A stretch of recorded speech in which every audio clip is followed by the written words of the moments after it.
Welcome to Tanu Science. In this video, we'll learn the answers for NEET 2019 Physics Code P2 Part 3. Question number from 76 to 90. First question, that is 76th question.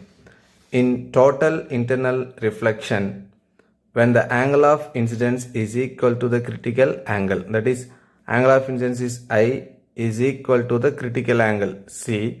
For the pair of media in contact, what will be the angle of refraction? Now we have to find the angle of refraction. Let us consider this is separation for the two media. This will be rarer, this will be denser. This is normal line. This is incident ray. Incident at an angle of incidence that is equal to the critical angle. At that time, the refracted ray will be graces in the separation of the two media. This is refracted ray. Now angle of refraction is 90 degree. Then only we can call that angle of incidence is critical angle.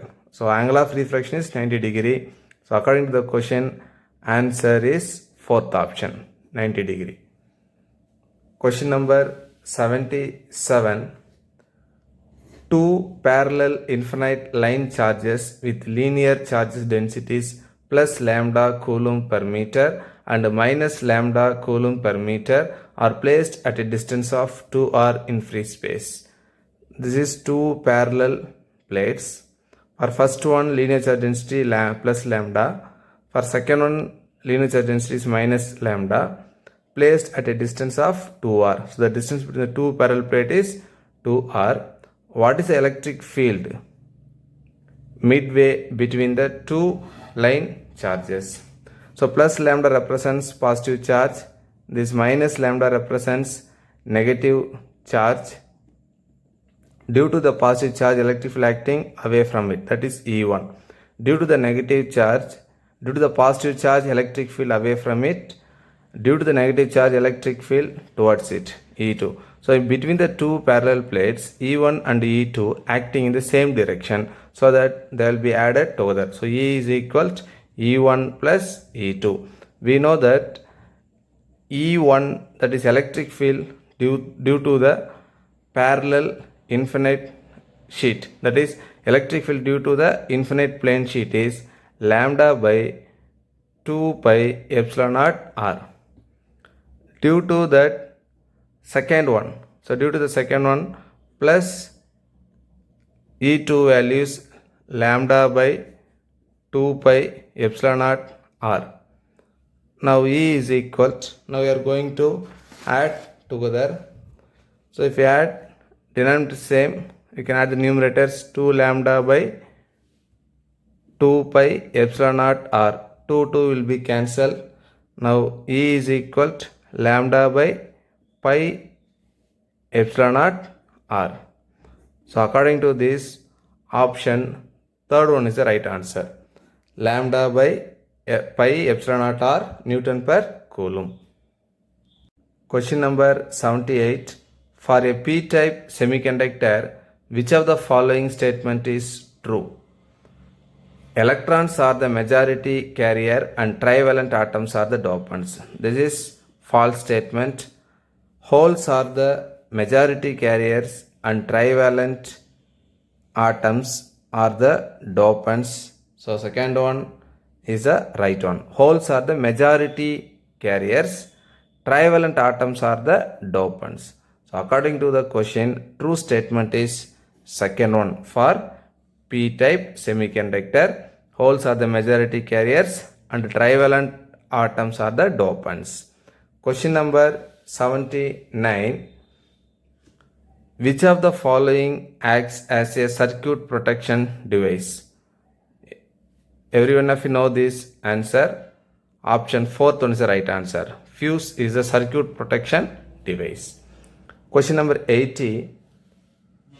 A parallel plate capacitor of capacitance 20 microfarad is being charged by a voltage source whose potential is charging at the rate of 3 volt per second. So let us consider this is capacitor. Its capacitance 20 microfarad.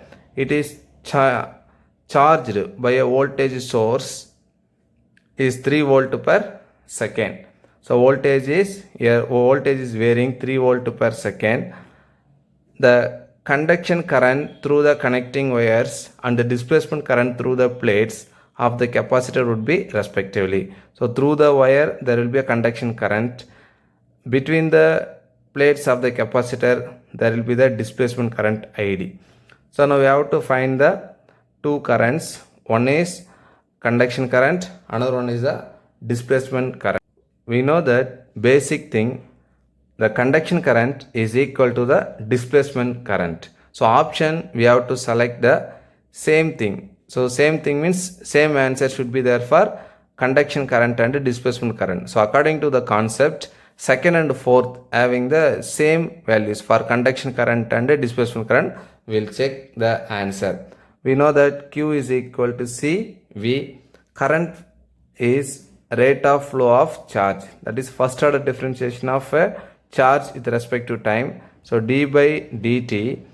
C is Q value is CV. Now C is constant here, potential is varied. So C we can take out dV by dt. Now C value they given in question itself 20 microfarad. So instead of this C we can use the 20 micro means 10 power minus 6. dV by dt, that is voltage varies per second 3 volt per second. So this will be 3. If we multiply, we will get 3 20s are 60. 10 power minus 6 is micro. Unit of current is ampere. So this conduction current is equal to the displacement current. So displacement current also 60 microampere.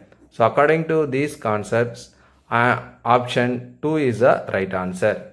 Question number 81. In the circuits shown below, the readings of the voltmeters and the ammeters will be. In the first circuit, the voltmeter reading is parallel to the voltage source. So the voltage value V1 is equal to 10 volt. Ammeter measures the current. So I is equal to V by R. Here V is 10, R is 10. So 10 by 10, 1 ampere. So in the first circuit, V1 is 10 volt, then current I1 is 1 ampere. In the second circuit, here 10 ohm is connected in series with ideal voltmeter. So this 10 ohm will not affect the circuit. So you will not consider this 10 ohm. We will consider only this 10 ohm only. So voltage source here 10 volt because voltmeter reading is parallel to the voltage source. So that V2 value is 10 volt. Then current same thing, I2 is equal to, because this 10 ohm will not affect this circuit. So we will take only this 10 ohm. That is V by R. Here V2 means 10 volt. R value is 10. So here 1 ampere. Now V1 is equal to V2 because V1 10 volt, V2 also 10 volt. Then current I1 is equal to 1 ampere. Then I2 also 1 ampere. So V1 is equal to V2. Then I1 is equal to I2. So according to this, option third one is the right answer. V1 is equal to V2 and I1 is equal to I2. Next question number 82. Alpha particle consists of. So first of all, we know that alpha particle is helium, but most important, alpha particle is helium nuclei. So alpha particle is nothing but helium nuclei. So helium nuclei we are going to write 2He4 2 plus because nuclei means it has positive charge. So positive charge means 2 protons and 2 neutrons only. If we subtract, nuclei means only it has protons and neutrons. So 2 protons, 4 minus 2, 2 neutrons. So option 1 is the right answer. 2 protons and 2 neutrons only. Now question number 83. An electron is accelerated through a potential difference of 10,000 volt. Its de Broglie wavelength is, we have to find out de Broglie wavelength. De Broglie wavelength relation for potential difference 1 that is 12.27 Armstrong divided by root V. That is relation between de Broglie wavelength and potential difference. Now 12.27, this Armstrong is nothing but 10 power minus 10 volt. Here given 10,000 volt. So for our convenience we can write 10 power 4 volt. So root of 10 power 4. Now 12.27 into 10 power minus 10. If we take this 10 power 4 out of this root, we'll get 10 square. This 10 square goes to numerator. It will be 10 power minus 2. So 12.27 already 10 power minus 10. Then 10 power minus 2 means 10 power minus 12 meter. So according to this de Broglie wavelength, the given choice is second one is the right answer. 12.27 into 10 power minus 12 meter. Question number 84. When an object is shot from the bottom of a long smooth inclined plane kept at an angle 60 degree with the horizontal, it can travel a distance x1 along the plane. So let us consider this is plane. Now object is shot from the bottom. So from the bottom, object is shot from the bottom of a long smooth inclined plane kept at an angle 60 degree. It can travel x1 distance along the plane. But second part, but when the inclination is decreased to 30 degree and the same object, the shot with the same velocity, it can travel x2 distance, then x1 is to x2 will be. So second, that same object shot from the angle of inclination is decreased to 30 degree. Here 60 first, the second concept, that is 30 degree. Now it travels x2 distance. What is the ratio of x1 by x2?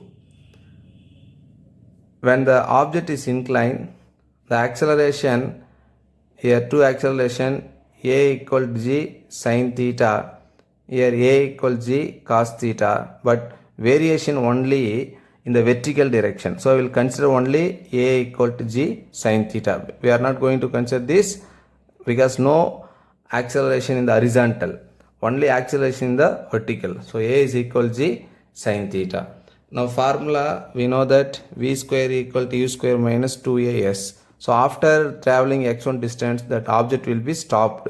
So that final velocity will be 0. This 2as will come this side. So plus 2as equal to u square. Now we have to find the x1. That is, we have to find the ratio of x1 and x2.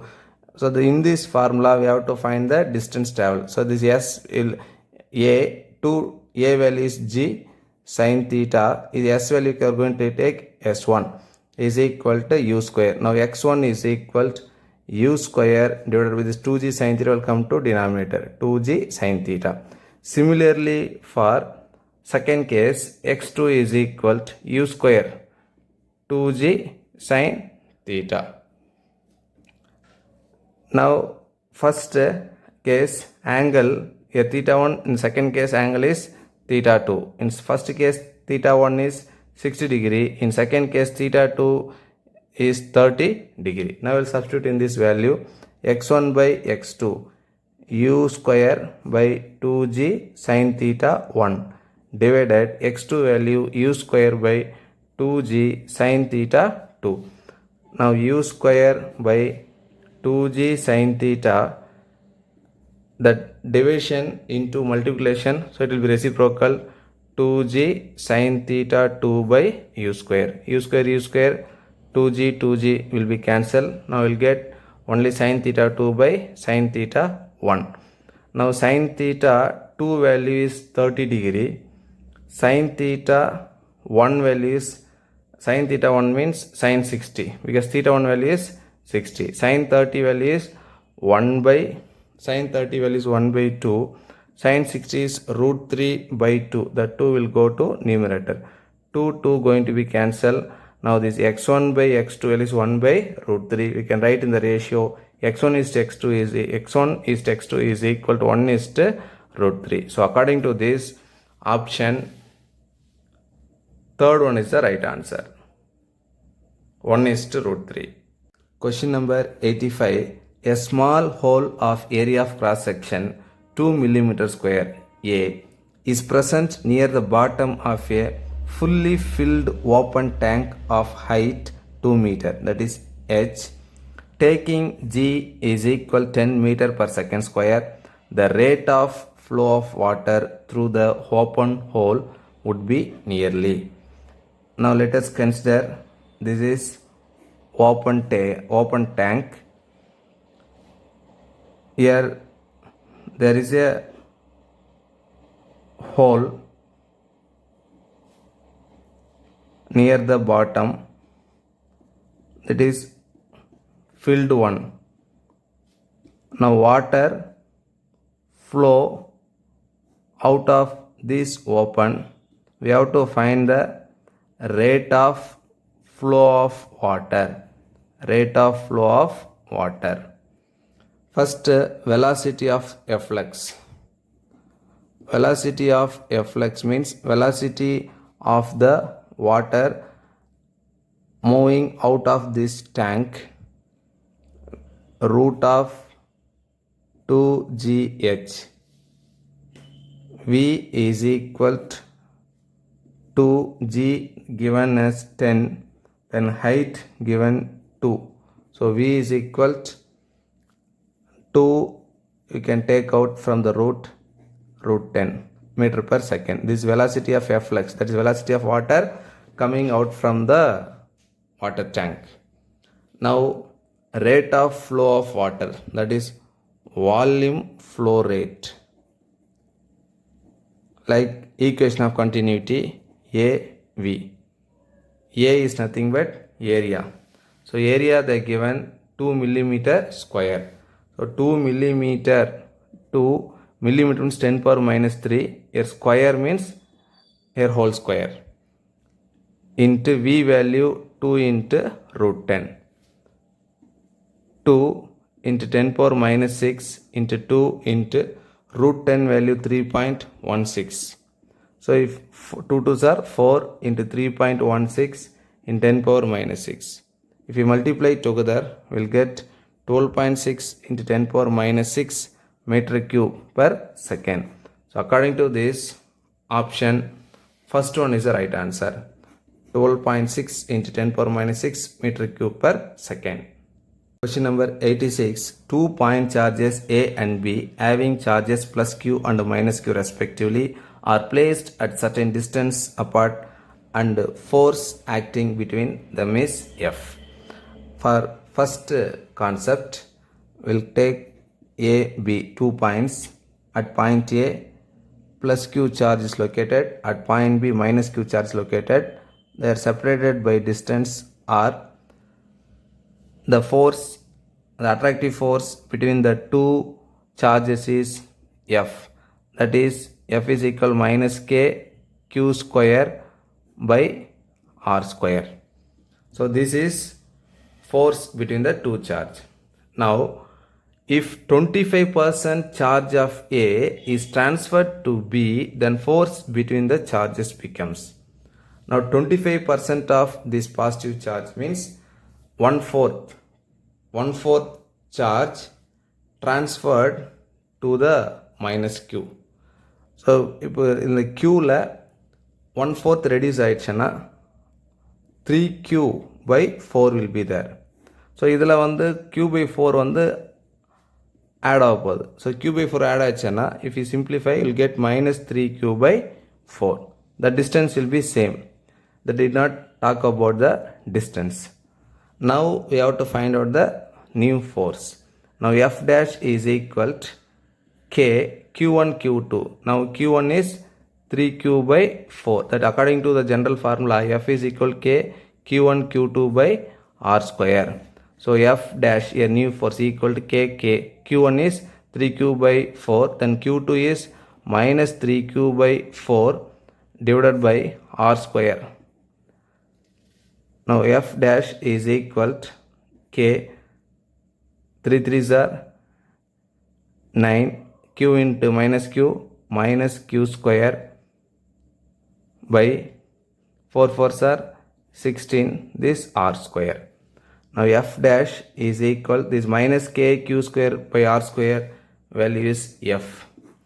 For this thing we can substitute as f, then 9 by 16. So according to this option, second one is the right answer, 9f by 16. Question number 87. Ionized hydrogen atoms and alpha particles with the same momenta enters perpendicular to a constant magnetic field B. The ratio of the radii of their paths RH is R alpha will be.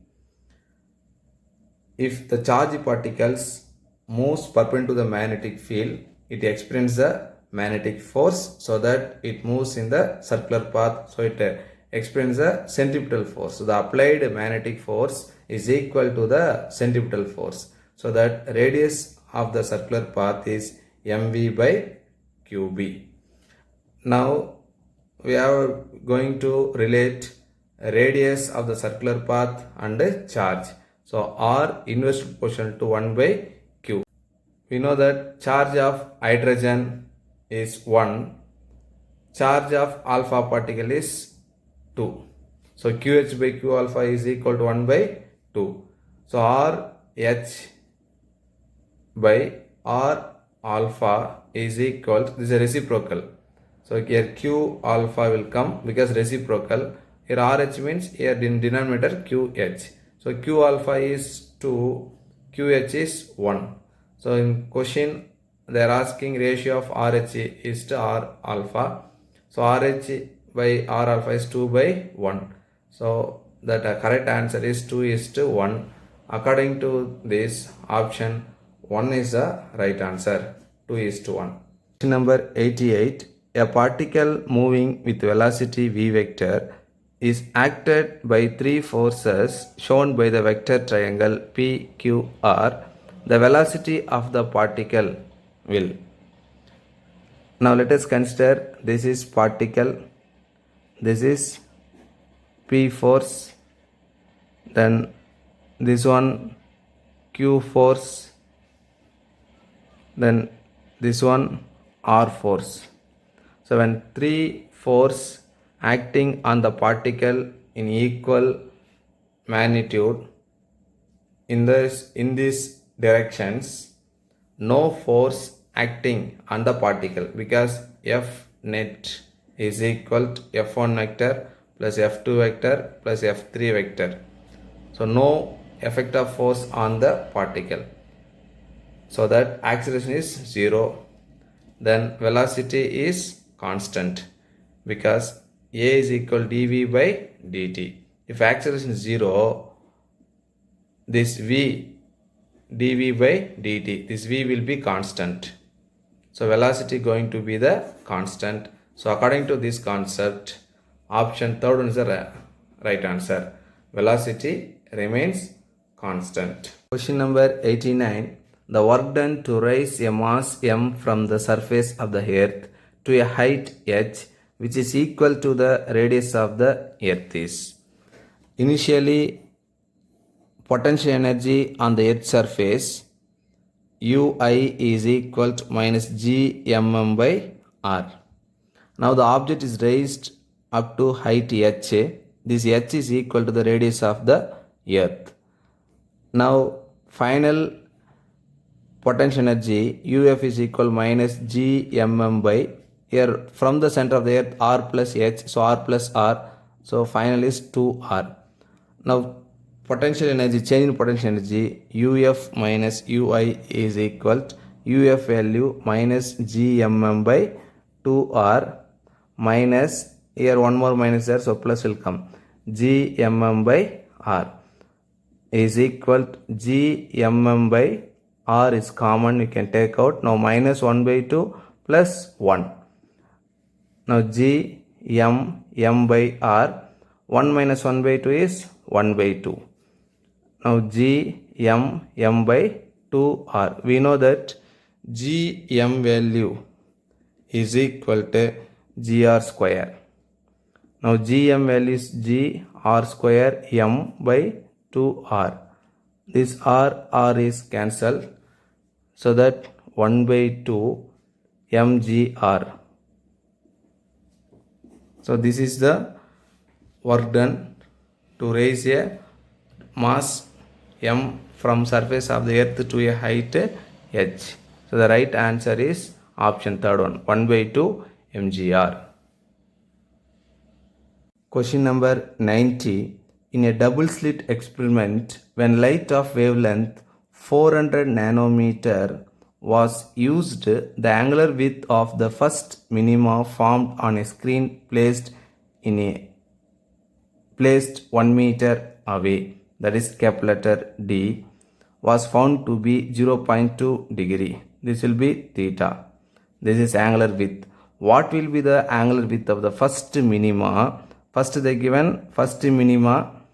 Second they are asking first minima if the entire experimental apparatus immersed in water.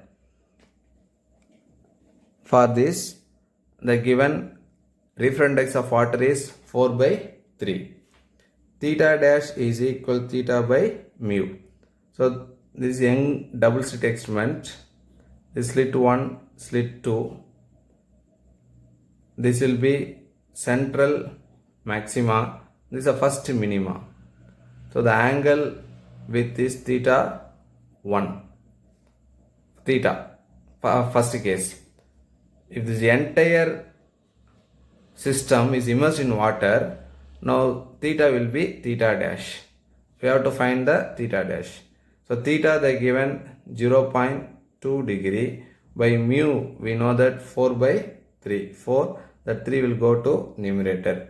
If we simplify, we'll get 0.15 degree. So according to this option, second one is the right answer. Thank you students.